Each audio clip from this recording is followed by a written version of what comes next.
मैंने इन बच्चों को शिक्षा का रास्ता दिखा दिया तो कोई गलत काम थोड़ी किया है। अगर ये गलत काम है तो मैं तो कहता हूँ दुनिया में सब गलत काम कर रहे हैं। बस गलत काम मेरा इसलिए कि मैं पुलिस में होकर ये काम कर रहा हूँ। थान सिंह की पाठशाला। तो इस पाठशाला में सिर्फ केवल बच्चों को सिर्फ पढ़ाया जाता है। वो बच्चे जो कोई गुटखा खाता था, कोई पैसे मांगता था, जी। कोई कूड़ा बिनता था, आप बच्चों को खाली ऐसे इंक्रीज नहीं कर सकते लाके उनको बैठा के जबरदस्ती किताब पकड़ा। एक पुलिस ऑफिसर से लेकर और एक टीचर तक का सफर आपका कैसा रहा? पिताजी का ड्रीम था कि क्योंकि मेरे खानदान के अंदर भी कोई पुलिस में नहीं है। जो आपके संग बचपन में बीता हुआ ना, वो सब चीज आपके सामने आता है। छोटे थोड़े से बच्चों से चालू करके आज मेरे पास 100 से ऊपर बच्चे। बाकी आपके फेलो ऑफिसर्स जो रहे होंगे तो आपका उनका स्टार्टिंग का क्या रिएक्शन था और अब क्या है? आज मेरे जितने भी यार दोस्त थे, ये सब चीज सबको गर्व होता है इस चीज के लिए कि हमारा भाई ऐसा कर रहा है। आज भी मैं अपनी जे कॉलोनी में जाता हूँ, उनसे मिलता हूँ, जब वो लाल किला आते हैं तो मेरी आंखों में आंसू आ जाते हैं। कोई कहता है कि आपकी अपनी बीवी के नाम पे पैसा खा गया हुआ, कोई कुछ कहता है, कोई कुछ कहता है।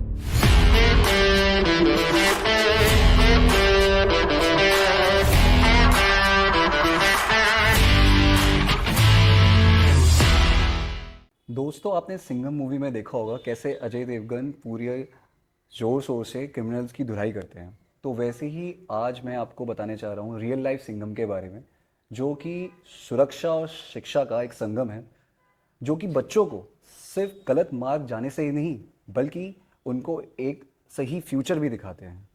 जो उनका जर्नी रही है एक फौजी से लेकर एक पुलिस ऑफिसर तक, और पुलिस ऑफिसर से लेकर एक ज़बरदस्त टीचर तक। तो आपका स्वागत है। मैं हूं आपका host Shivam Rawat of the record podcast में, और आज हम आपका स्वागत करते हैं। थान सिंह जी, आपका बहुत बहुत स्वागत है हमारी विकसित पॉडकास्ट ऑफ द रिकॉर्ड में।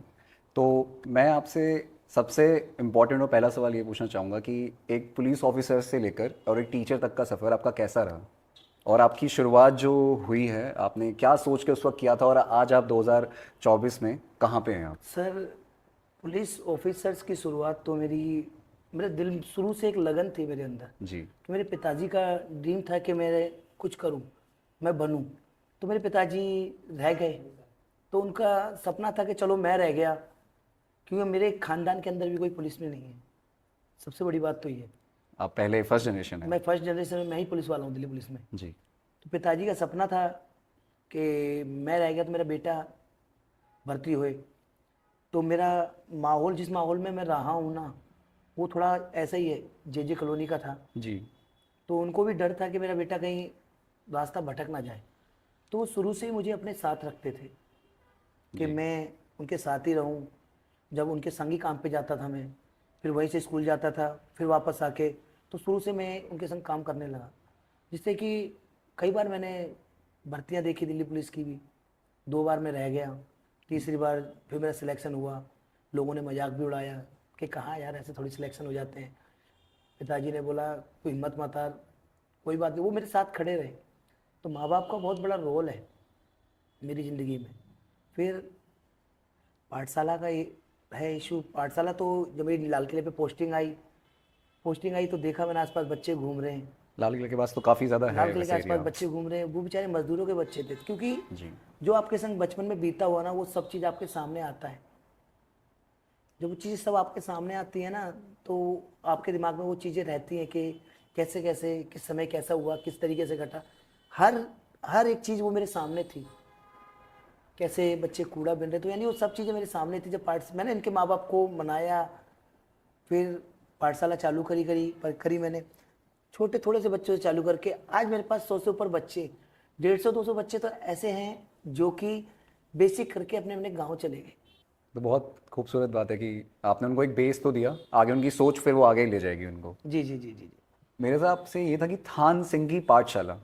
तो इस पाठशाला में सिर्फ केवल बच्चों को सिर्फ पढ़ाया जाता है या फिर उनका पूरा मार्गदर्शन एक तरह से गाइड किया जाता है? तो कैसा आपका रहा है, मतलब वो? सर देखिए, थान सिंह की पाठशाला आप लोगों ने नाम रखा है। लोगों को पता चला कि थान सिंह एक पुलिस वाला ही पाठशाला चला रहा है, जी। तो थान सिंह की पाठशाला का नाम दे दिया। आप बच्चों को खाली ऐसे इंक्रीज नहीं कर सकते लाके उनको बैठा के ज़बरदस्ती किताब पकड़ा दें, कॉपी पकड़ा दें। वो बच्चे जो कोई गुटखा खाता था, कोई पैसे मांगता था, जी। कोई कूड़ा बिनता था, कोई पानी बेचता था, तो यानी कि वो बच्चे हैं जो खाली पढ़ाई तो उनके दूर दूर तक उनके बस की नहीं है। जैसे एयर कंडीशनर में आप बैठे हो ना, एयर कंडीशनर में, वो उन बच्चों के लिए एयर कंडीशनर है पढ़ाई।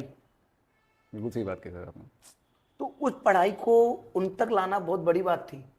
पहले सबसे पहले उनके माँ बाप को समझाया, उनके माँ बाप को एक भरोसा दिलाया, क्योंकि ना जो उनके माँ बाप है ना, उनके दिल में जो पिक्चरें फिल्मों में देखते हैं ना, वो सारी पिक्चरें उनके दिमागों में बैठी हुई है कि पुलिस पैसे वालों की होती है, हमारी तो पुलिस होती नहीं है, वो थोड़ी सी हमें इमेज। क्या है, हमें तमें भगा देंगे, ये ऐसे कर देंगे।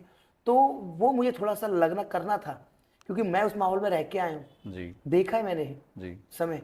तो उस चीज़ को मुझे थोड़ा सा लगना था कि भाई इनके दिल के अंदर ना अपनी जो पुलिस के प्रति जो छवि है ना, उसको पहले सही करूँ, उनको एक विश्वास दिलाऊं कि पुलिस आपके लिए भी उतनी है जितनी और लोगों के लिए है। कोविड में मैंने ही करके दिखाया उनके लिए। जी तो मैंने उनको बताया कि पुलिस आपके लिए उतनी है, तो उन्हें विश्वास दिलाया कि हर इंसान एक जैसा नहीं होता। अगर एक आधा आदमी बेकार होगा भी, मानता हूं, जी। तो ये थोड़ी है कि सारी पुलिस खराब हो जाए। तो है? सर जी तो जी जी वही चीजें देख के ना, इन बच्चों को मैंने सबसे पहले, इन बच्चों को जब पूछा ना, बोला मैंने लाल किले पे कि आप बेटा पढ़ना चाहते हो, तो उनके दिल में सबसे पहली बात, मुंह से आवाज जो निकली थी ना, डर डर के भी, चाहे जैसे भी कहो कि हाँ अंकल हम पढ़ना चाहते हैं। तो मैंने कहा बेटा स्कूल क्यों नहीं जाते? कि अंकल हमारे स्कूल है ही नहीं है। फिर मैंने कहा यार ये तो गलत बात है। फिर मैंने कहा आपके मम्मी पापा के पास आऊँ मैं? कह रहे हाँ अंकल, बड़े खुशी से बोले कि हाँ अंकल आप मम्मी पापा के पास आओ मेरे। जी सर। तो मैं जब उनके पास गया, उनको समझाया, फिर उन्होंने एक दो दिन तो झिझके वो भेजने में। जी फिर मैंने जो पुलिस का वो था थोड़ा सा, देखो पुलिस का अगर डर अगर कहीं अच्छी जगह यूज़ किया जाए ना, तो वो फायदेमंद है। बिल्कुल ठीक है सर। आपको पुलिस का डर, मैंने देखा भाई बच्चों को पढ़ाई के नहीं भेजोगे तो मैं यहाँ से आपको हटा दूंगा, आप बच्चों को भेजोगे पढ़ने की तब मैं आपको काम करने दूंगा। तो फिर वो खुश होने लगे कि हमारे बच्चे पढ़ने जाएंगे। जी जी मैंने कहा आप अपने बच्चों को भेजो। जब उन्होंने बच्चे भेजे, तो ये नहीं था कि मैंने उनके हाथ में पकड़ के लो बेटा कॉपी अब पढ़ने लग जाओ तुम। उनको बैठाया 15-20 दिन, उनको डेली लाके कुछ, कभी चिप्स, कभी बिस्किट, कभी चिप्स, कभी बिस्किट, कभी समोसे, कभी कुछ, यानी खिलाता रहा 15-20 दिन। उनको खाली उनका टाइम वहाँ बिताता था, जी जिससे कि जो उनके जो दिमाग में वो चीज़ें थी ना, वो खत्म हो जाए। अगर वो चीज़ें खत्म होगी तभी आप शिक्षा के।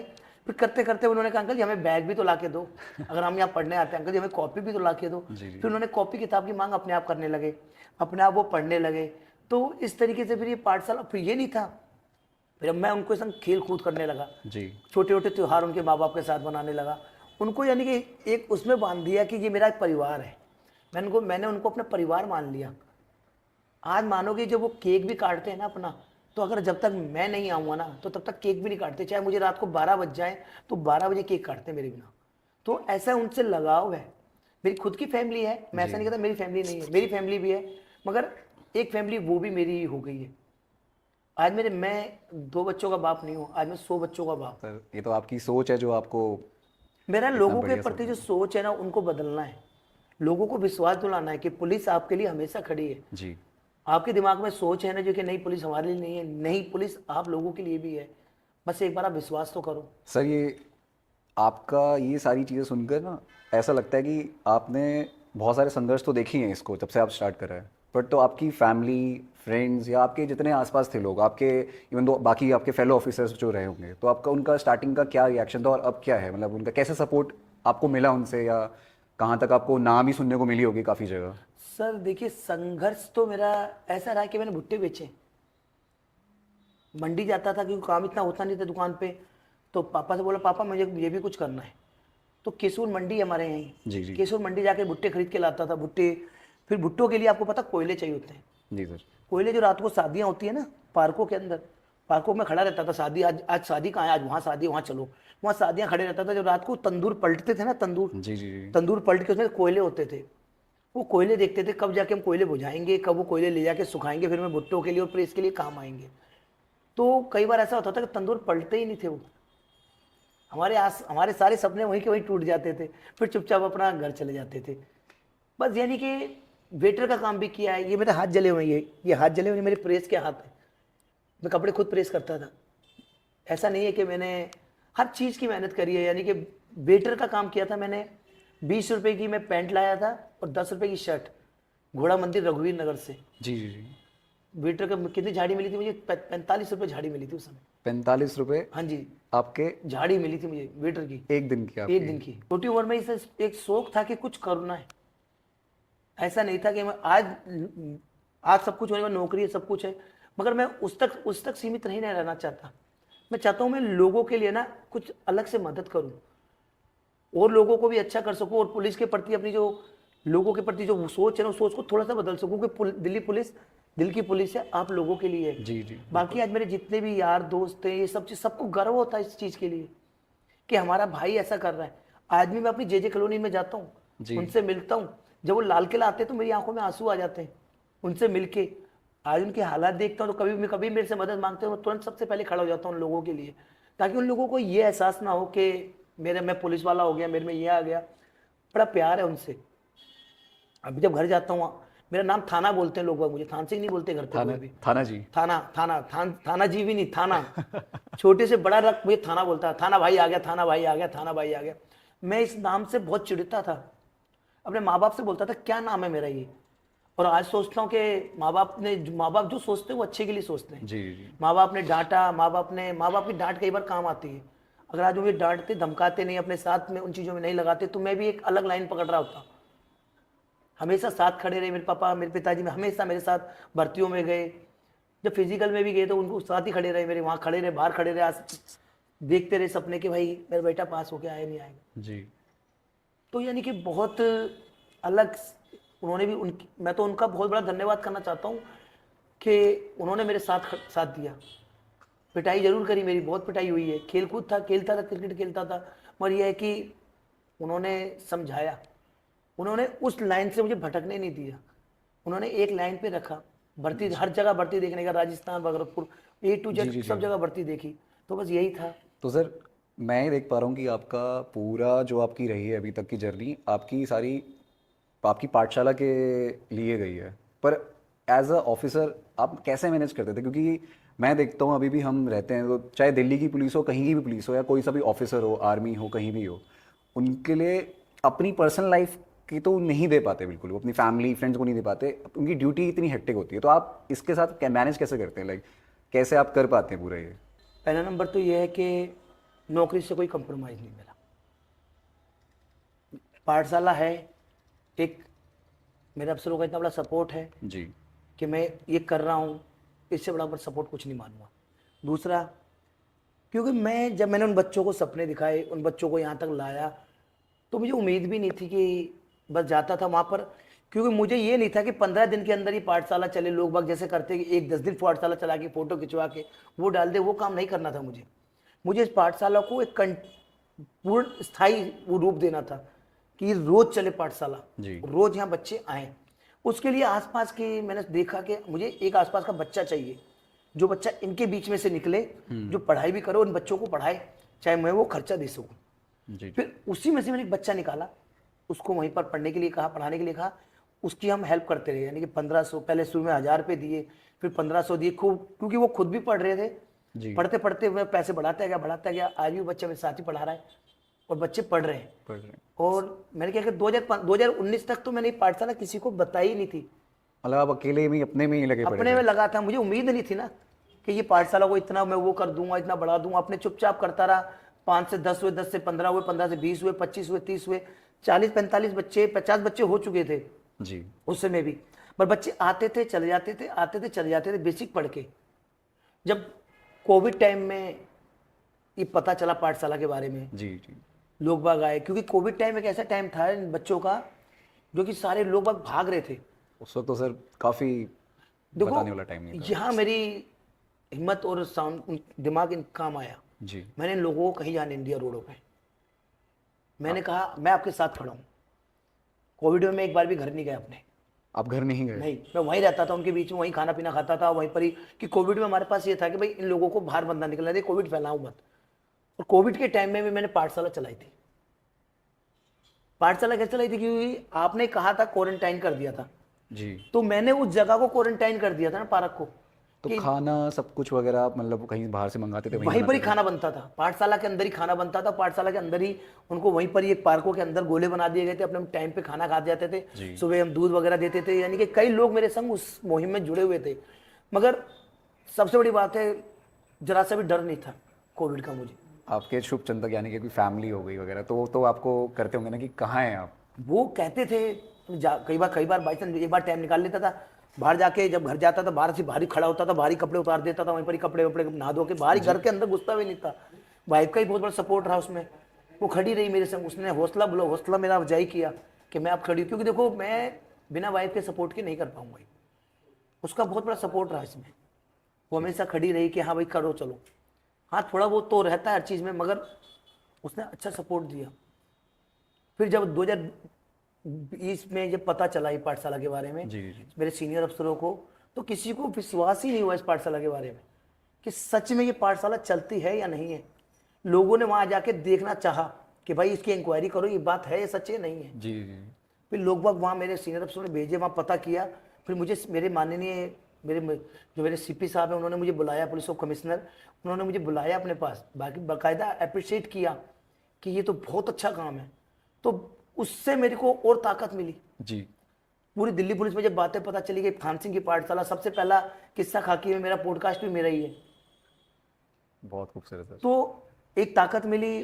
फिर लगा कि कुछ करूं मैं अब, जब अफसर साथ आने लगे, सबको सपोर्ट मिलने लगा, फिर बच्चों को और बढ़ावा, बच्चों के अंदर भी ताकत आ गई। आपको देखकर बाकी भी थोड़ा सा एनर्जेटिक हो गए। बिल्कुल, बच्चों के अंदर भी एक ताकत आ गई। बच्चे सोचे भाई अब तो हमें भी कुछ करना है, जी। क्योंकि वो जो बच्चे थे ना, आ रहे थे जा रहे थे, क्योंकि इनके खानदान के अंदर कभी कोई पढ़ा लिखा नहीं है। छोटी उम्रों में इनकी 13 से 14 भी, इनके माँ बाप से जब बात करता हूँ 14 से 15 साल की उम्र में शादी कर दी जाती है इनकी। अब भी इनकी कम उम्र में शादी कर दी जाती है। अभी भी सर होती ही चीज़ें, हमें थोड़ा सा हाँ, लोगों में इतना हाँ नहीं जी, पता, बट होती हैं अभी भी। शादी कर। फिर मैंने सोचा कि भाई नहीं, अब इनके माँ बाप को समझाया। मैंने कहा आप लोग नहीं पढ़े हो, कम से कम इन बच्चों को तो पढ़ाओ। जब मेरे सीनियर अफसरों को पता चला तो उन्होंने 2020 में जी 21 में जी जी। इन बच्चों के स्कूलों में एडमिशन करवाए। मेरे डीसीपी नॉर्थ साहब ने स्कूलों में बच्चों के एडमिशन कराए, एजुकेशन डायरेक्टर से बात करके, क्योंकि इनके माँ बाप ना स्कूल जाते थे, किसी का आधार कार्ड नहीं होता था, किसी का कुछ नहीं होता था, तो ये वापस इनको भेज देते थे। और वापस भेजना इन लोगों के लिए, ये धाड़ी मजदूर आदमी थे, और एक दिन की झाड़ी अगर इनकी खराब होती है ना तो इनका सारा सिस्टम बिगड़ जाता है। तो रोज के खाने के लिए ही फिर ये सपने इनके खत्म हो जाते हैं कि नहीं हमें छोड़ो ना, क्या पढ़ाना, हम भी तो काम कर रहे हैं, इनको भी काम करना है। उनकी सोच सिर्फ यही तक है कि जो हम काम कर रहे हैं, जो हमारे दादा परदादा काम कर रहे हैं, यही बच्चे भी वही काम करेंगे। तो उन बच्चों का क्या कसूर था जो बच्चे पढ़ना चाहते? उन बच्चों को क्या पढ़ने का अधिकार नहीं था? अधिकार तो है। तो वो मैंने सोचा कि मैंने कहा आप कुछ मत करो। जब उन्होंने मेरे डीसीपी साहब ने करा, सीधा सब बच्चों के स्कूलों में एडमिशन हुआ। मैंने 30 बच्चों के शुरुआत में एडमिशन कराए स्कूलों में। जब बच्चों के अंदर मैंने इतना जुनून देखा, बच्चे इतने बहुत खुश थे, बच्चों के अंदर एक ताकत थी कि हाँ भाई अब हम स्कूल जा रहे हैं। आप उनके चेहरे पे खुशियां देखते हैं ना, तो आप खुद कहते हैं कि बच्चे कितने खुश हैं। तो पहले साल बच्चों ने 9 बच्चों ने स्कूलों में टॉप किया 30 बच्चों में से। तो बहुत क्योंकि स्कूल के अंदर फर्स्ट सेकंड आना, जो बच्चों कभी स्कूल नहीं देखा वो टॉप डायरेक्ट, जिसमें 5th क्लास में एडमिशन करा रहा हूँ, 6th में एडमिशन करा रहा हूँ, वो बच्चों में फर्स्ट सेकंड थर्ड आ रहे हैं। आपको तो सुनकर काफी गर्व महसूस हुआ होगा। आंखों में आंसू आ जाते हैं। फिर लगने लगा कि हाँ, कि अब कुछ है इन बच्चों में और बच्चे कुछ लायक कर सकते हैं। बस जब दूसरे साल में जब आसपास के लोगों को पता चला, राजघाट, विजय घाट, शांतिवन, सब लोगों को पता चलने लगा, क्योंकि हर माँ बाप चाहता है जी कि हमारे बच्चों को फैसिलिटी अच्छी मिल जाए। आप खाली पढ़ाने तक सीमित नहीं रहोगे, अब उनके माँ बाप को भी। फिर राजघाट से बच्चे आने लगे, विजय घाट से बच्चे आने लगे, शांतिवन से बच्चे आने लगे। मैंने अगले साल फिर 70-80 बच्चों को एडमिशन करा दिए आपने स्कूलों में। एक साथ इतने सारे और बच्चों का करवा दिया। हाँ, बिल्कुल करा दीजिए एडमिशन। फिर उसमें 17 बच्चों ने टॉप कर दिया अगले साल। फिर सीनियर अफसरों को पता चला, उसका काफ़ी लोगों को पता चला, काफ़ी जहाँ की फिल्मी स्टारों को पता चला इस पाठशाला के बारे में। जी जी। जब पता चला तो बहुत अच्छा लगा मेरा, यानी कि एक तो दिल्ली पुलिस का, क्योंकि हमारा जो काम है ना शांति सेवा न्याय, मैं उसमें इन लोगों को जोड़ना चाहता था। जब लोगों में सेवा हमारी यही होती है कि हम ये नहीं कि हम बड़े बड़े लोगों को ही देखें, सेवा ये है कि हम गरीब लोगों को भी सेवा दें, न्याय बराबर मिले। शांति तभी रह सकती है जब समाज एक होगा। जी बिल्कुल। समाज के अंदर सबको एकजुट रखें, और समाज एक कब हो सकता है जब वो पढ़े लिखे हों, जब उन्हें शिक्षा के बारे में पता हो कि ये गलत काम करने से ये हो सकता है, ये गलत काम करने से ये हो सकता है। जब उनके पास शिक्षा ही नहीं होगी तो कोई भी आदमी भड़का के कुछ भी करा सकता है। जी जी जी। तो मेरा ये भी एक काम था कि भाई इस चीज़ से इन चीज़ों को रोक सकता हूँ मैं। तो वो चीज़ें मैंने रोकी। जब 17 बच्चों ने स्कूलों में टॉप किया, कई बार ऐसा होता है, शिक्षा अलग चीज़ है, कई बार घरों में इन लोगों की राशन नहीं होता, जी जी। राशन नहीं होता, कई बार दवाइयों को पैसे नहीं होते, ठेकेदार कहता बाद में पैसे दूंगा। तो ऐसा नहीं था, खाली शिक्षा तक था। फिर मैं इनके घर जाता था, घर जाके इन बच्चों के पूछता था, हाँ भाई क्या दिक्कत है आपको, तो अगर राशन भरवा देता था, किसी को दवाई यानी दवाइयों के पैसे दे देता था।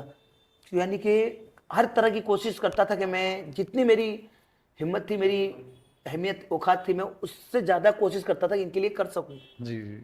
और मैं करता था। अगर घर में उनके अगर पानी की लाइन भी नहीं आ रही, पानी नहीं आ रहा, मोटर भी खराब होगी ना सब लोगों की आसपास की, तो मैं ही मोटर ठीक कराता था, क्योंकि उन्हें एक भरोसा था मेरे ऊपर। अब वो पता नहीं किस चीज़ पे मेरे पे भरोसा करने लगे, तो मैं उस भरोसे को तोड़ नहीं सकता था। मैं सोचा था मुझे उनके माँ बाप से नहीं लेना देना था, भैया उन बच्चों से लेना देना था। और बच्चे तभी रह सकते थे जब उनके माँ बाप ठीक रहे। कौन सा बच्चा ऐसा है जो पढ़ेगा जो जिनके माँ बाप ही खराब रहे, माँ बाप बेचारे गलत हालातों से जूझ रहे हों और बच्चे पढ़ रहे हो, नहीं हो पाएगा। माँ बाप सही रहेंगे तो बच्चे ऑटोमेटिक पढ़ लेंगे। तो वो था मेरा। तो सर मैं जैसे देख पा रहा हूँ ना, आपको बच्चों के लिए तो आपकी तरफ से बहुत प्यार तो है, और बच्चों को भी मुझे लग रहा है पक्का आपको प्यार देते होंगे। पर कुछ आपके जैसे हर क्लास में रहते हैं ना, बैक बेंचर्स वगैरह रहते हैं, कुछ शरारती बच्चे भी रहते हैं कि कभी कभार चलो आज सर से थोड़ा सा मजाक करते हैं, हंसी मजाक करते हैं। मैं देखता हूँ आपकी सोशल मीडिया पे भी कि काफ़ी ज़्यादा बच्चे बहुत हंसी मजाक बहुत खुश होकर कर रहे होते हैं। ऐसा नहीं है कि बस सिर्फ पढ़ाई हो रही है तो बच्चे बोर हो जाते हैं, वैसा नहीं है। तो है आपकी क्लास में भी ऐसे कुछ बच्चे? मेरे यहाँ बहुत शैतान बच्चे हैं, मगर सबसे अच्छी बात क्या है कि वो पढ़ाई में अच्छे हैं। जी कोई पेंटिंग में अच्छा है तो कोई किसी चीज़ में अच्छा है। जी एक बच्चे को उनको डांट दिया एक टीचर ने। जी जी जी जब डांट दिया तो आप मानोगे नहीं, जब पता चला, मैं उसके रात को वैसे ही घर गया, वो शरारत कर रहा था ज़्यादा। जी तो जब उसके घर गया ना, मैं घर जाने के बाद जब मैंने उनके माँ बाप से बात करी, जी मैंने कहा थोड़ी शरारत कर रहा है बच्चा, इसको थोड़ा सा समझाया करो। घर पे तो नहीं करता शरारत। खाली मैं तो खाली पहुंचा ही हूँ, इतनी देर में वो बच्चा डर के मारे गांव भाग गया नंगे पैर, ओह, मध्य प्रदेश। अब मैं रात को उनसे फिर दोबारा गया हूँ। जी मुझे उस लड़की बच्चे की टेंशन थी, माँ बाप को 1% टेंशन नहीं थी उस बच्चे की, कि उन्हें पता कि सुबह आ जाएगा, यहीं कहीं सो रहा होगा। और मेरे दिल के अंदर धक धक हो रही थी कि बच्चा कहाँ गया। मैं सारी झुग्गियों में आवाज मार रहा हूँ लाइट लेके, कभी पुरानी दिल्ली स्टेशन, कभी निजामुद्दीन स्टेशन, कभी नई दिल्ली स्टेशन, सारे स्टेशनों पे ढूंढ रहा हूँ। घरवाली को बताया, बाहर मंदिर के आगे बैठा, रात भर मैं वहीं बैठा रहा। उनके माँ बाप को टेंशन नहीं, अब मैं टेंशन नहीं है, क्योंकि पता है क्या है, अच्छे काम को लोग वाह वाह करते हैं। जरा सा अगर बच्चे को कुछ भी हो जाता तो लोग कहते हैं कि थानसी की पाठशाला में बच्चों को डांट पड़ी थी, बच्चे ने ये कर बच्चा लिया। नहीं कर दिया। तो लोगों को बहुत अच्छा लगता है इन चीज़ों को, मगर जब उसके जो पीछे कठिनाइयाँ होती है ना, वो बहुत होती हैं। दिल रात भर एक टेंशन में कि भाई क्या होगा क्या होगा। सपने बाहर कुर्सी पे ही बैठा हुआ हूँ, यही सोचता रहा हूँ कि क्या करूँ क्या करूँ। सुबह सुबह जैसे जैसे कटे, सुबह कटी 5 बजे फिर झाड़ियों में तैयार हो गए देखने। फिर बोला तो कह रहा आ जाएगा, माँ बाप को अब भी भरोसा है कि वो आ जाएगा, कोई दिक्कत नहीं। मैंने कहा यार कैसे माँ बाप हुआ। उनके माँ बाप फिर जब सुबह होते होते जब 10-11 बजे उसके गांव से फोन आता है कि आपका बेटा जहां बस अड्डे पे पहुंच गया है।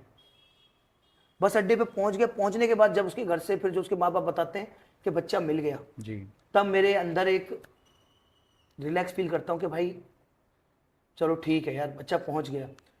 फिर 1 महीने तक वो वहीं रहता। फिर उसे आदत पड़ गई थी आदत पड़ गई थी पढ़ाई की, क्या कैसे मुझे वापस जाना है।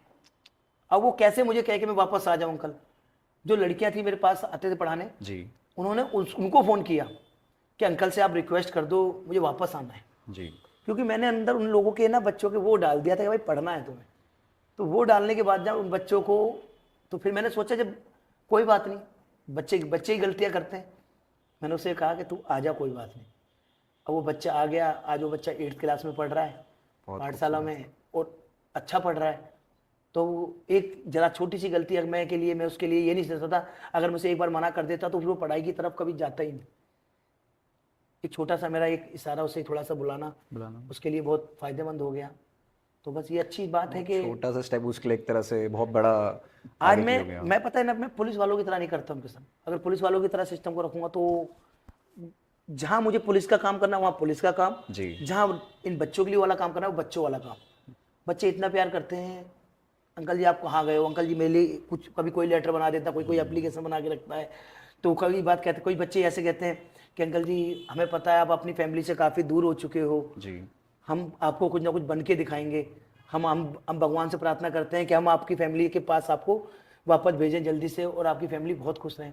तो आंखों में आंसू आते हैं चीज़ के, सोचता हूँ कि कैसे करूँ ये चीज़ें अच्छा होए, कैसा होए। कई हर बच्चे की एक अपनी अलग अलग कहानी कहानी है। होती है सर। अब किसी की माँ नहीं है, मदर नहीं है, जी किसी के पिताजी नहीं है, कईयों के माँ बाप बूढ़े हो चुके हैं, तो वो सबके सपने हैं। अब ऐसे मैंने एक बच्ची और है नीलू, उसके पिताजी नहीं है, 6 बहनें, 6 बहनें। एक भाई है, 4 बहनों की शादी हो चुकी है। जी जब वो छोटी थी तब से पाठशाला आ रही है। एक दिन वो आई, बच्चों को देख के छोटी मोटी बात हो गई तो जा रही। मैंने कहा बेटा क्या हुआ, कह रही मुझे मरना है। मैंने कहा क्यों, कितने साल की लड़की, 7 साल की 8 साल की लड़की, 8 साल की लड़की 8 साल ऐसा की कह बच्ची रही कह रही है। मुझे मरना है। मैंने बेटा क्यों, अंकल मेरे पिताजी नहीं है मैं मरूंगी। मैंने कहा क्यों बेटा पिताजी नहीं है, क्यों, मुझे वो प्यार नहीं मिल पा रहा अंकल जी जो मुझे चाहिए, मेरी मम्मी काम पे चली जाती है, मैं किसको करूँ। मैंने कहा कोई बात नहीं बेटा मैं हूँ तेरा पिता। जब उसको मैंने आश्वासन दिया, उससे बोला पढ़ने के लिए, क्योंकि वो बच्ची पढ़ाई में बहुत होशियार है, वो किताबें लिखती है बैठ के घर अकेले। जब एक फादर्स डे आया, फादर्स डे पे सारे बच्चे अपने अपने कुछ, जैसे कि हम सारे पाठशाला के अंदर ये नहीं शिक्षा, कोई एक्टिविटी है, कोई या फादर्स डे या कुछ मदर्स डे, तो उन बच्चों अपने माँ बाप के लिए क्या क्या बना के लेके जाओगे। जी तो सब अपने बच्चों के लिए बना रहे थे, मैं भी पहुंचा वहां। तो वो लड़की मेरे पास 2-3 बार आई, वो आई, उसने देखा, वो सोची कुछ बोलूं मैं, वो नहीं बोल पाई। 2-3 बार आई, मैंने बेटा क्या कोई बात नहीं, चलेगी फिर चलेगी। फिर रात को मैं जब घर पहुंचता हूँ 10:30-11 बजे, फिर उसका फ़ोन आता है, मैं डर जाता हूँ। मैंने कहा भाई फ़ोन कैसे आ गया मेरे पास। जी फ़ोन देखता हूँ तो मैंने, हाँ बेटा बोलो। तो वो बोल नहीं पा रही होती है। मैंने बेटा बोलो तो सही बेटा, आप क्या बात होगी। उसके हल्के मुंह से निकलता, अंकल जी मुझे डर लगा कि मेरे बच्चे कोई गलत कुछ हो ना गया कुछ हो। ना। जी जी धड़कने तेज होने लगी, फैमिली थी, कह रही क्या हो गया क्या हो गया। मैंने कहा रुक तो जा। फिर मैं अलग दूसरे कमरे में गया, कमरे में जाने पूछा, कह रही अंकल आप बुरा तो नहीं मानोगे। मैंने बेटा बात बोलो बेटा, पहले बुरा की बात तो बाद में बोल, कोई गलत तो नहीं, कुछ गलत बात तो नहीं। कि अंकल जी मैं आपको हैप्पी फादर्स डे बोल सकती हूँ। मेरी आंखों में आंसू आने लग गए। मैंने कहा यार एकदम हाथ पैर ऐसे कब कब आ गए कि मैं क्या कहूँ। फिर मैंने बोला बेटा हैप्पी फादर्स डे बेटा। तू इतने वहाँ के कि अंकल जी मैं 2-3 बार मैंने कोशिश करी आपके पास आने की, पर मैं सबके सामने नहीं बोल पाई। मैंने बेटा कोई बात नहीं, तुम्हारी बेटी है, सारे बच्चे मेरे ही हैं, बस एक लगाव है उन बच्चों से मेरा, और मैं सोचता हूँ कि उन बच्चों के लिए मैं कुछ करूँ। पता नहीं लोग करने देंगे नहीं देंगे, वो बहुत सपना है मेरा, मगर मैं चाहता हूँ कि मैं कोई गलत काम नहीं कर रहा हूँ, मैं इन बच्चों के लिए कर रहा हूँ। अगर किसी को लगता है ना, इन बच्चों से पास जाके पता कर ले जी कि मैं गलत हूँ या सच हूँ। इन बच्चों से मिलने एक बार, आप एसी के कमरों में बैठ के मत सोचिए। कोई कहता है कि आपकी अपनी बीवी के नाम पे पैसा खा गया हुआ, कोई कुछ कहता है, कोई कुछ कहता है, बहुत ताने सुनता हूँ। वाइफ कहती छोड़ो ना, क्यों इन चीज़ों में लग रहे हो। अगर मैंने इन बच्चों को शिक्षा का रास्ता दिखा दिया तो कोई गलत काम थोड़ी किया है। अगर ये गलत काम है तो मैं तो कहता हूँ दुनिया में सब गलत काम कर रहे हैं, बस गलत काम मेरा इसलिए कि मैं पुलिस में होकर ये काम कर रहा हूँ। अगर कोई और काम करे तो ये बहुत बड़ा वो है। हर किसी को, कई बार मेरे कुछ अपने लोगों ने भी इसमें मुझे टो किया कि ये बच्चे क्या कर पाएंगे, क्यों इन पीछे बढ़ रहा है। उन्हें लगा कि यार इसको क्या लालच है, ये क्यों कर रहा है, मगर उनको क्या पता कि मेरे साथ क्या क्या बीती हुई है, मैंने वो कैसे कैसे दिन देखे। मैं हर वो सपने मुझे आज भी अपने झुग्गियों के सपने आते हैं। 11वीं 12वीं में बिना लाइट के पास करी है। जी तो मेरा बस यही था कि इन बच्चों के सपनों पे कई बार रोता हूँ एक एक घंटा 1.5 घंटा बैठ के कि कैसे कर पाऊंगा इन बच्चों के लिए जो बच्चों को सपने दिखा दिए हैं। बच्चे अपने माँ बाप के ऊपर सपना किसी का नहीं है, सब सारा सपना मेरे ऊपर है। अब पता नहीं क्या होगा। अभी बीच में इन बच्चों को हटा दिया गया आगे वहाँ से। बच्चे बिल्कुल आधे बच्चे गांव चले गए, थोड़े बहुत बच्चे बचे हुए हैं। उन बच्चों के आधे बच्चों के सपने ना उस बैग के अंदर पैक होके, जो स्कूल के बैग थे, वो बैग के सपने बैग में पैक होके गांव चले गए। उनके लिए कुछ नहीं कर पाया। खुद रोता हूँ मैं। वो बच्चे पता नहीं कैसे रह रहे होंगे, नहीं रह रहे होंगे। मैं सोचता हूँ कि कुछ करूँ मैं। अब पता नहीं। उन बच्चों को भीगते हुए देखा बारिशों में। जी सर। जो उनके थे ना अपने लोग जो काम करवाते थे, वो भी उनके साथ खड़े नहीं हुए। जी सर, अपन पीछे सर प्लीज। कोई बात नहीं, वो भी उनके साथ खड़े नहीं हुए। जी मैं सोचता था कि यार इन बच्चों के लिए कैसे कैसे करके मैंने उनको सब लोगों के हाथ जोड़े कि इन बच्चों को थोड़े दिन के लिए जगह दे दो। सब जगहों से बेचारे बच्चों को किसी ने जगह तक नहीं दी। हाथ जोड़े कईयों के। मैंने कहा भाई प्लीज। और मेरे को खुद टाइफाइड था उस समय। फैमिली कह रही थी आराम कर लो, आपके वो बुखार हो रहा है, टाइफाइड हो रहा है, बारिश पड़ रही है, आप क्यों 1-2 दिन का। डॉक्टर ने कहा कि आप मेडिकल ले लो 5 दिन का। क्योंकि अब मेडिकल मैं ले लेता तो उन बच्चों के सपनों को क्या होता जिन्होंने मेरे ऊपर देख लिए। उनको कैसे कैसे एडजस्ट कराया मुझे पता है। किसी ने एक बार ये नहीं कहा कि हम तेरे साथ खड़े हैं थान सिंह। सबने खिंचाई करी। कईयों ने तो ऐसा कहा कि आसपास के लोगों को बोल दिया हंगामा कर देना अगर ये रहने आए। अपने लोगों ने भी। पर मेरे संग भगवान था। भगवान पे इतना भरोसा था कि भगवान देख रहा है कि मैं गलत कर रहा हूँ, सही सही कर रहा हूँ। क्योंकि मैं आपको पागल बना दूंगा, भगवान को तो नहीं बना सकता ना। भगवान मेरे साथ खड़ा है। आज लोगों को लग रहा है कि भाई ये पाठशाला चला रहा है। मैं नहीं चला रहा, ये आप लोग चला रहे हो। मैं तो करने वाला हूँ। मैं तो खाली मैं कहता हूँ मैं नहीं पढ़ाता।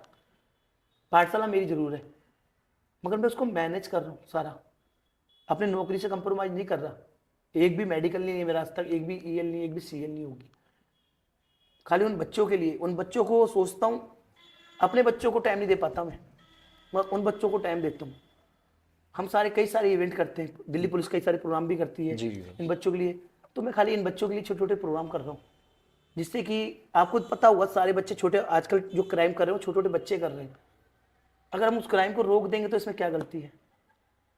समाज में एक अच्छा उदाहरण बन जाएंगे तो क्या गलती है। आज जर्मनी से लोग आ रहे हैं पाठशाला के अंदर देखने, लोग बाग के पाठशाला को। तो कितने 10 लैपटॉप, प्रोजेक्टर, सैमसंग के टीवी, ये सब पाठशाला में रखे हुए मेरी। मैं वहां से 1 रुपया नहीं, एक चीज नहीं लेके जाता। बस मुझे उन बच्चों के लिए करना है। भगवान ने मुझे बहुत दे दिया है।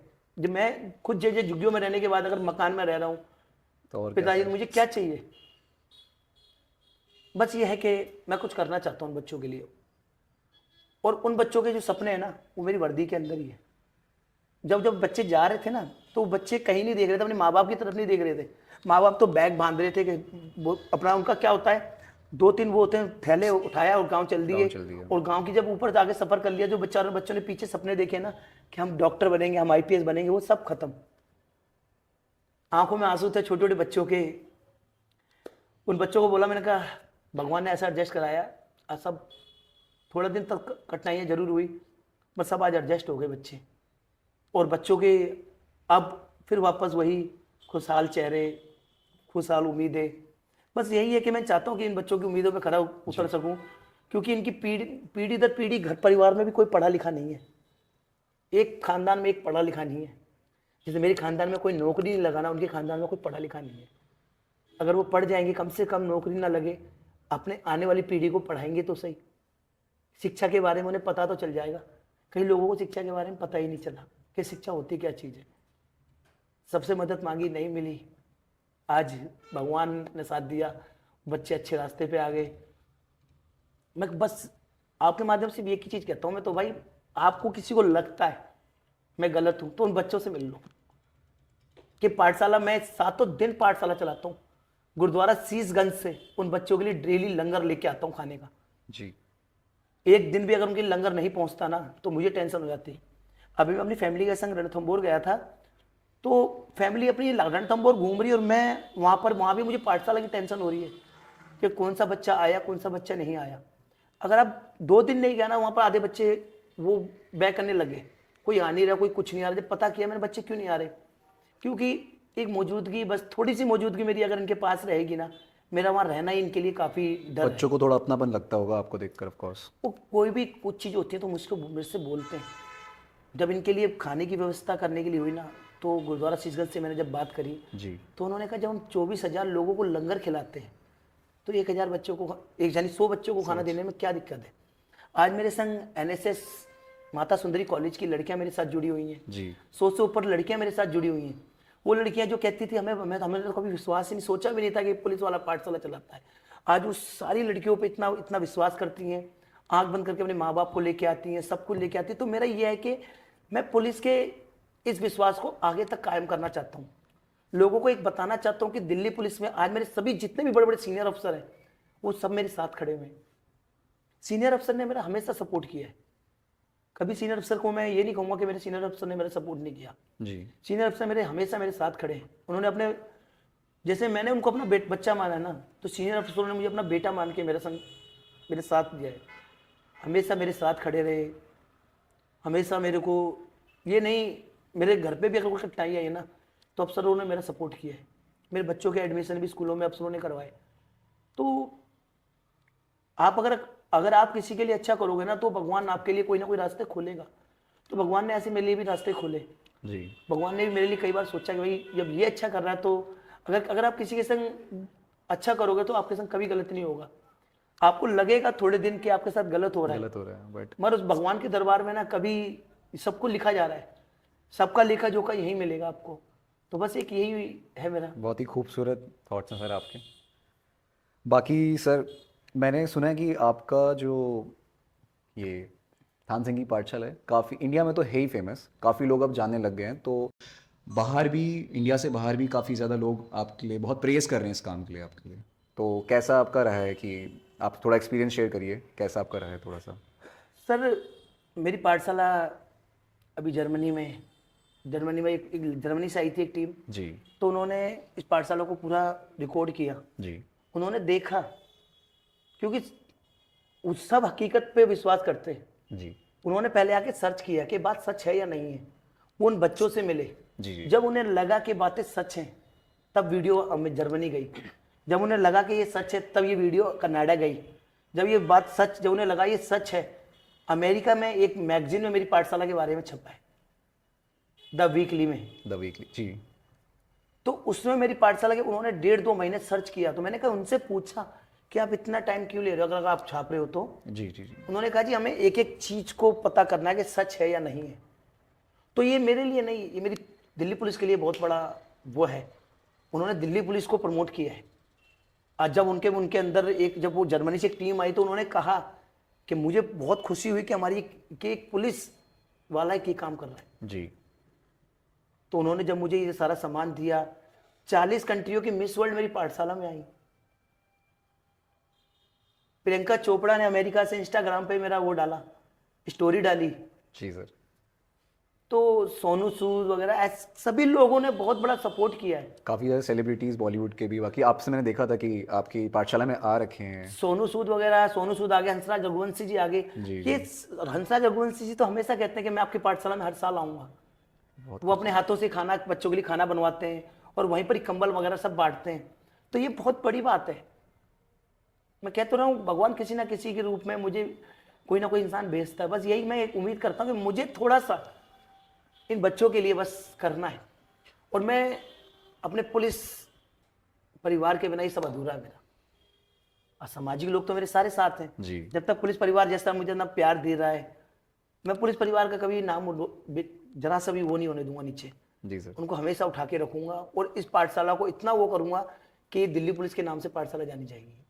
मैं सर यही चाहता हूँ कि ना आप इस पॉडकास्ट के भी थ्रू, और बाकी आप कहीं भी और जाते हैं तो हम जितने भी लोग हैं, हम आपको बाहर से देख पा रहे हैं या कोई आपकी सहायता कर रहे हैं, तो आप थोड़ा सा ऑडियंस को भी और बाकी लोग जो इस चीज़ को सुन रहे हैं, तो आप बताइए कैसे आप इस चीज़ में आगे बढ़ा सकते हैं, आपकी मदद कर सकते हैं बेसिकली। क्योंकि ऐसी चीज़ हर एक कोने में, कोई कहीं भी चले जाए आप अमेरिका चली जाइए, यूरोप चली जाइए, ऐसी चीज़ हर कोई चाहेगा कि ऐसी चीज़ तो हमारे देश में हुई हो, और ऐसे लोग तो हमारी ज़िंदगी में आसपास हो, इंस्पायर करने के लिए भी, और एक सोसाइटी के लिए एग्जाम्पल बने कि ये चीज़ें तो होनी ही चाहिए।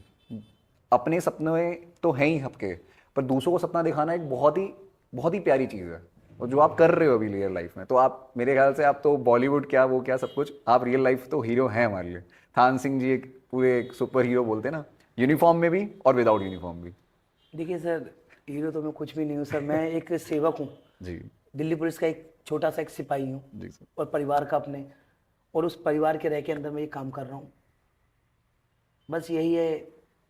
मैं चाहता हूँ कि जिन बच्चों को सपने दिखाए ना, जी मैं उसको, इस काम को आगे तब बढ़ाऊंगा जब मेरे ये वाला काम सक्सेस हो जाए। मैं जी चाहता सर, हूँ इन्हीं में से बच्चे निकलें, और वो बच्चे आगे स्थान सिंह की पाठशाला और खोलें।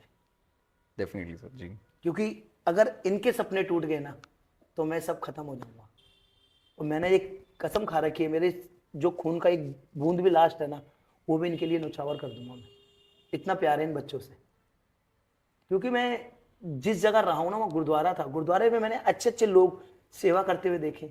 जी तो वही मेरे दिमाग के अंदर चीज़ बसी हुई है कि मैं भी ऐसी सेवा करूँ इस वर्दी में रह के लोगों की, चाहे सीनियर सिटीजन हो, चाहे कोई गरीब आदमी हो, चाहे कैसे भी हो, सबकी हेल्प कर सकूँ। उन बच्चों को पहले सपने दिखाऊंगा, जी जो दिखाएं उनको पहले पूरा करके दिखाऊंगा। जी क्योंकि मैं अगला फोकस तब करूँ कहीं आगे। लोग मैं कहते हैं कि हम थान सिंह की पाठशाला हम यहाँ खोल दे, इधर खोल दे, इधर खोल दे। मैंने कहा अभी नहीं, कुछ भी। अभी आप लोग ही, मैं तो बस एक सेवा बन के, मैं तो एक सिपाही बन के काम करूंगा। काम आप लोगों को करना है। मैंने एक लोगों को बताना चाहा कि आपके पास अगर कुछ भी नहीं होगा ना, तो भी आप कर सकते हो। बस थोड़ा सा कठिनाई तो आएंगी। कठिनाई तो सर अगर आएंगे। कठिनाइयां नहीं आएंगी तो कैसे आपको, अब मैं बताता हूँ, कई बार मेरी फैमिली को लगता है यार तुम बच्चे छोटे छोटे नहीं समझ पाते। नहीं समझ पाता उनकी सर। भी गलती नहीं है, गलती मैं भी, उस मेरी गलती में बोलूंगा इस चीज़ को। उन्हें लगता है कि देखो हमारे मम्मी हमारे पापा तो वहाँ प्रोग्राम को सेलिब्रेट कर रहे हैं, हमारे साथ ना होकर दूसरे दूसरे को। सेलिब्रेट कर रहे जी हैं। जी जी फिर मैं उनको समझाता हूँ, बेटा वो नौकरी है, नौकरी उधर एरिया है तो उनके पास चले जाता हूँ। जी। तो 5-10 मिनट अगर उनको इस चीज़ पे सब उनको, मैं उसमें उनसे गलती मांगता हूँ, क्या करूँ। वो भी समझ, आपका परिवार भी सोचता होगा कि हाँ आप हमारे साथ बस रहें ये है तो। कि मैं कहता हूँ अगर किसी को लगता है जी तो एक बार इस पाठशाला में आके जरूर देखें। जब तक आप देखोगे नहीं, जब तक आप समझोगे नहीं, तब तक आप कुछ नहीं। मैं नहीं चाहता कि मैं लोगों से कहूँ आओ मेरे संग जुड़ो, मुझे ये चीज़ दो, मुझे ये फंडिंग करो। मुझे नहीं चाहिए ऐसी फंडिंग। मैंने दिल से काम किया है अपने। मैं चाहता हूँ कि इन बच्चों के लिए आप लोग करो मिलके, और इसको और आगे बढ़ाओ। आगे तभी बढ़े मिलके, आगे तभी होगा। आप देखो कि किस तरीके से ये काम किया गया है। बच्चे देखो कैसे पढ़ते हैं, बच्चे कैसे इंटेलिजेंट हैं। जी। आज वो बच्चे इतने इंटेलिजेंट हैं, अच्छे अच्छों को टक्कर दे देते हैं पाठशाला के अंदर आके। तो सर अभी आपके कुछ बच्चे ऐसे आगे भी पढ़े होंगे, तो अभी कुछ अच्छी अच्छी जगहों पे या वैसे कहीं पे। देखो मेरा अभी, मैं क्या कह रहा हूँ, अगर मैंने आज इनका साथ छोड़ दिया तो बच्चे खत्म। जी बच्चों का सपना खत्म। आज मेरी पाठशाला 9 तक है ना, जी तो बच्चे 9 तक के बाद कोई 10th में नहीं जाएगा स्कूल में। बस एक यही उम्मीद है कि मुझे मुझे इन बच्चों को 12वीं पास कराने दो बस। जी 12वीं बच्चों की पास होगी ना, तो बच्चे एक सपना देखना चालू कर देंगे अपने दिल के अंदर कि हमें कुछ करना है। मुझे नहीं चाहिए 99%, मुझे नहीं चाहिए 100% वाले, मुझे 98-95%। जी। मुझे तो यह है कि बच्चे पास हो जाएं। अगर ये बच्चे पास भी हो गए ना, तो भी सक्सेस है। अपने में एक क्योंकि बहुत बड़ी जीत है सर। क्योंकि मैंने हमेशा इन बच्चों को, कोई बच्चा नींबू पानी बेचता था, कोई कुछ बेचता था, तो उन बच्चों को लाया। मैंने उनसे कभी ये नहीं कहा, मैंने कहा तुम्हारा 0 नंबर नहीं आना चाहिए। अगर 60 नंबर का पेपर है बेटा, 2 नंबर या 1 नंबर तो आ सकता है। जी अगर 1 नंबर भी आ गया ना, तो तुम पहली सीढ़ी चढ़ चुके हो। उन्हें यह आश्वासन देता हूँ। और आज बच्चे ऐसे करने लगे, 60 में से किसी के 45 नंबर, 60 में से किसी के 30 नंबर। तो यानी कि वो बच्चे जो कभी स्कूल नहीं गए और वो स्कूल जा रहे हैं। आज स्कूलों से फोन आते हैं मेरे पास कि सर ऐसे बच्चे अगर आपको मिले तो मुझे देना, हमारे स्कूल में एडमिशन कराओ। 5-5 स्कूल, 6-6 स्कूलों से फोन आते हैं कि हमारे स्कूलों में एडमिशन कराओ। क्योंकि वो देख रहे हैं कि बच्चे कितने होनहार हैं, कितने पढ़ते हैं। आज कॉलेज की सारी वॉलेंटियर मेरे साथ खड़ी हैं, सारे अफसर साथ खड़े हैं, आप लोग मेरे साथ खड़े हो, तो इससे बड़ी बात क्या है। मगर मैं चाहता हूं कि मैं इसको इसको बढ़ाऊं, इन बच्चों के सपनों को आगे साकार करूं। बस यही है मेरा तो। नहीं सर, जरूर होंगे, क्योंकि आपके जैसे लोग ही एक देश और एक सोसाइटी में एक माहौल क्रिएट करते हैं ताकि ऐसे बच्चे जिनके लिए कोई और खड़ा ना हो पाए वो सपने देख सकें सर। देखिए सर, मैं सिर्फ एक ही बात कहूँगा, आज मेरे पुलिस परिवार के साथ साथ जो मेरे सीनियर ऑफिसर्स हैं ना, उनकी जो खुद की फैमिलियाँ है ना, जी वो भी मेरे बच्चों को सपोर्ट करने लगी। कोई डॉक्टर हेल्थ चेकअप कैंप लगा रहे हैं, कोई कोई उन बच्चों के लिए घर से खाना बना के भिजवा रहे हैं, कोई अपने बच्चों के बर्थडे इनके साथ बना रहे हैं। तो इससे बड़ी ताकत क्या चाहिए मुझे? अगर जब आपका परिवार आपके साथ है ना, तो आप किसी से भी जंग लड़ सकते हो। जब आपके लोग आपके साथ नहीं होंगे ना, तो मैं वहां टूट जाता हूँ। कुछ लोग हैं जो इसको सपोर्ट नहीं करेंगे जी। मैं सबको अपनी छाती फाड़ के हनुमान जी नहीं हूं कि मैं दिखा दूं कि मेरे राम लक्ष्मण सीता। मैं कह रहा हूं अगर मैं गलत हूं तो मुझे सजा दो, अगर मैं सही हूं तो उसको सपोर्ट कर। पहला प्रयास है मेरा। अगर आप लोग ही मेरा अगर साथ नहीं दोगे तो कौन देगा? मेरे जब सीनियर अफसर जितना सपोर्ट कर रहे हैं, आप लोग सपोर्ट कर रहे हैं, तो मेरा छोटे वाले लोगों को भी मेरा थोड़ा सा सपोर्ट करना चाहिए कि हम तानसेन तेरे साथ खड़े हैं। मुझे अपने को सपोर्ट चाहिए और मैं हाथ जोड़ के सपोर्ट मांगता हूं उनसे। जी सर। बस है, करूंगा कुछ कोशिश इन बच्चों के लिए।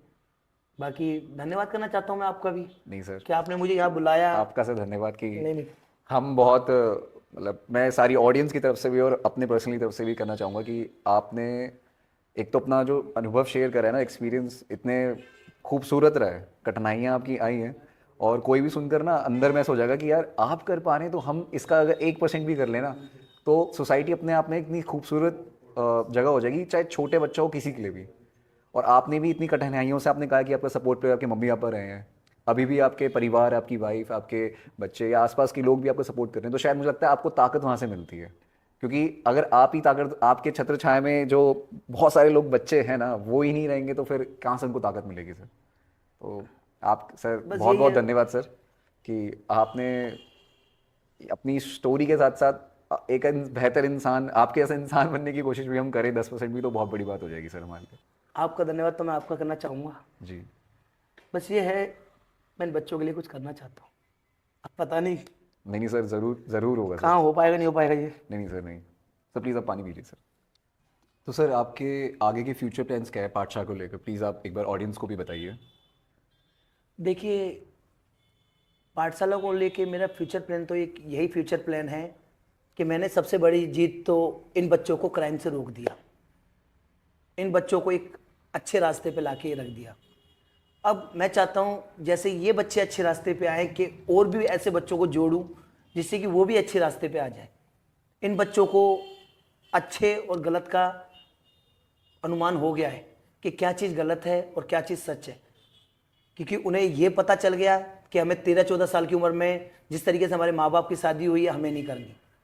उन्हें ये पता चल गया, आज बच्चे बैंकों में जा रहे हैं तो उनके माँ बाप और किसी के तरफ मुंह नहीं करके देखते कि हमारा फार्म कौन भरेगा। आज बच्चे खुद उनके फार्म भर गए। मैंने एक ये जीता, उनके माँ बाप को ये बता दिया, उनके माँ बाप के संग जो कुछ गलत होता है तो वो उसकी आवाज़ उठा सके। मैंने एक ये चीज़ जीत ली। उन बच्चों को ये बता दिया कि ये इन चीज़ों से शिक्षा का महत्व कितना है, समाज में कैसे एक रह सकें, वो मैंने इन बच्चों को बता दिया। समाज के अंदर एक शिक्षा की वैल्यू का बता दिया, जो इनके पीछे तक पूरी जनरेशन नहीं पढ़ता उनको किसी के बारे में पढ़ाई का, तो उनको ये बता दिया कि पढ़ाई की वैल्यू क्या है, आगे वो उस पढ़ाई को कैसे आगे बढ़ाएंगे। क्योंकि अब ये बच्चे, जो बच्चे जैसे कि कोई सोच रहा है कि मैं आईपीएस अफसर बनूं, कोई कहता है कि मैं डॉक्टर बनूं, कोई कहता है मैं आर्मी में जाऊं। आर्मी में, डॉक्टर में ये बच्चे तभी जा पाएंगे जब ये पढ़ेंगे। और शिक्षा की अहमियत इन बच्चों के लिए बहुत ज़्यादा है। अभी इन बच्चों को हमारी और आपकी बहुत ज़रूरत है। ज़रूरत इसलिए है क्योंकि अभी इन बच्चों को समझ आने लग गई है कि शिक्षा का महत्व बहुत है। और अभी बच्चे ये नादान हैं, 8वीं 9वीं क्लास में बच्चे हैं। अगर हमने अभी इनको सपोर्ट नहीं किया तो ये बच्चे भटक जाएंगे। सपने इन्होंने देख लिए, सपनों को अगर थोड़ा सा हम आप सब मिलकर इनके सपनों को साकार करने का एक छोटा सा प्रयास करें तो ये बहुत आगे तक बढ़ सकते हैं। और आज ये आसपास के और लोग भी देख रहे होंगे तो उन लोगों को भी पता चल सकता है कि आप थोड़ा सा प्रयास करेंगे आसपास के बच्चों को। क्योंकि बच्चे दो तरीके के होते हैं, एक बच्चा वो होता है जो पढ़ना चाहता है, एक बच्चा वो जो पढ़ना ही नहीं चाहता बिल्कुल, चाहे जितना मर्जी कर लो। कम से कम जो बच्चा पढ़ना चाहता है, जिसकी स्थिति खराब है, उनको तो हम शिक्षा दे सकते हैं। अगर वो बच्चा पढ़ना चाहता है और हम उसे शिक्षा के अभाव में रह जाएगा तो बच्चा वो आगे नहीं जा पाएगा। तो हमारा एक छोटा सा प्रयास, अगर शिक्षा दे दे उन बच्चों को, शिक्षा की वैल्यू के बारे में बता दे, तो इससे बढ़कर और कोई चीज़ नहीं हो सकती। तो हम सब मिलकर इसको और आगे बढ़ाएंगे, मुझे विश्वास है। और ये आप मुझे अपने पे नहीं, आप सब लोगों पे विश्वास है कि आप सब लोग भी ऐसी छोटी छोटी पाठशालाएं अपने आसपास खोलिए, जिससे कि ऐसे आसपास के बच्चों को जो आपको लगता है कि हमें इसकी वास्तव में मदद करनी चाहिए, उसकी मदद कर सको। मदद कीजिए, करोगे तो देखिए दुआएं कब किसके साथ काम आ जाए, इससे बड़ी बात कुछ नहीं है। बोलते हैं ना कि 24 घंटे के अंदर एक मोबाइल मुंह पे सरस्वती आती है, और किसके मुंह पे बच्चों, किसकी सरस्वती किसके बच्चे के मुंह पे आ जाए और वो दुआएं आपके काम आ जाए। बस यही कहूँगा मैं आप लोगों से, मिलजुल के चलते हैं। और इस पाठशाला को भी मैं आप लोगों के आशीर्वाद से इसे और आगे बढ़ाऊंगा। और इन बच्चों को कम से कम मैं 12वीं तक तो मुझे पास कराना ही कराना है, अगर, क्योंकि मेरा इन बच्चों से लगाव और प्यार बहुत ज़्यादा है। बस मैं यही चाहता हूँ कि इन बच्चों को मैं 12वीं पास करा के रखूँ।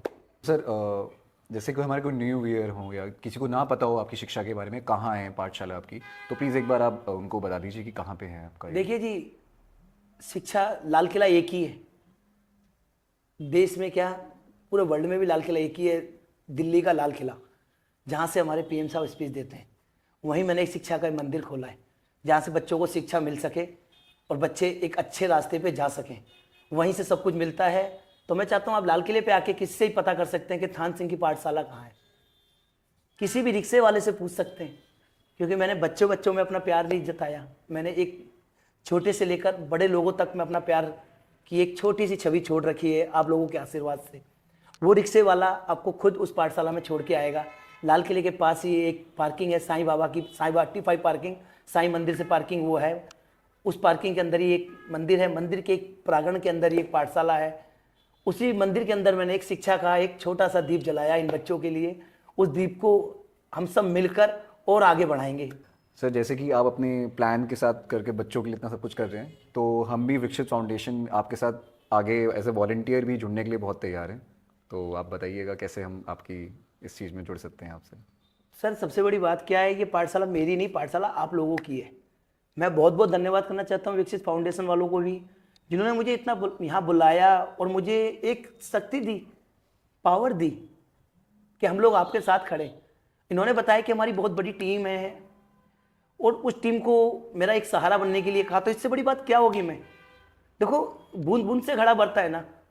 तो ये मेरी एक छोटी सी पहल में इन्होंने मेरा साथ देने के लिए जो वादा किया, तो मैं उसको मना नहीं करूँगा। मैं कहता हूँ बिल्कुल एग्री हूँ। ये बच्चे मेरे नहीं, आप सब लोगों के बच्चे हैं। ये देश मेरा नहीं, हम सब लोगों का है। तो हम इस देश के अंदर मिलकर अगर छोटा छोटा प्रयास करें तो सब लोगों को हम शिक्षित कर देंगे, सब लोगों को हम समझा सकेंगे।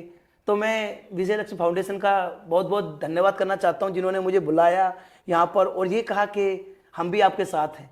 ये मेरे लिए बहुत बड़ी शक्ति है और मैं इस शक्ति को खराब नहीं होने दूंगा। हम इसके माध्यम से और आगे इस चीज़ को और बढ़ा सकते हैं। हम इन क्राइम से इन बच्चों को रोकेंगे और इन बच्चों को शिक्षित करेंगे। बस इतना ही कहूँगा। बहुत बहुत धन्यवाद सर। ठीक है बस।